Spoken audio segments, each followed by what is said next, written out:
আমাদের জাতীয় এবং আন্তর্জাতিক যে প্রেক্ষাপট, যে উল্লম্ব নানান সেক্টর, এগুলো কিন্তু নানাভাবে আমাদের চেতনার প্রভাব ফেলে।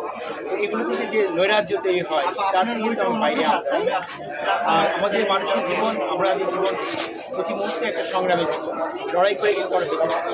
তো এই যে লড়াই, মানুষের জীবনে যে লড়াই, মানুষের যে সম্পর্ক, প্রকৃতি, মানুষ, প্রযুক্তি, বিজ্ঞান, এর মধ্যে যে বিতর্ক, যে সম্পর্কের জায়গা, এগুলি নানাভাবেই আমার এই নৈরাজ্যবাদী হওয়ার কারণ।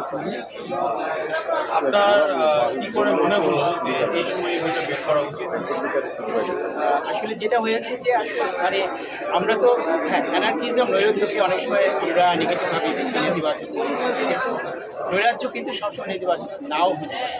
এবং অনেক সময় দেখা যায় যে এই অ্যানার্কিজম থেকে, নৈরাজ্যবাদ থেকে কিন্তু নতুন কিছু সৃষ্টি হয়, যদি আবার ধ্বংস হয়, যদিও এটা যেমন পজিটিভ দিক আছে, অনেক নেগেটিভ দিক আছে। আর এই সময়টা আসলে আমরা বৈশ্বিক যে সময়টা আমরা বাস করছি, দেশীয় কিংবা আন্তর্জাতিক পর্যায়ে আমরা করি, তাহলে আমরা দেখতে পাবো সব জায়গায় একটা নৈরাজ্য বিস্তার হচ্ছে।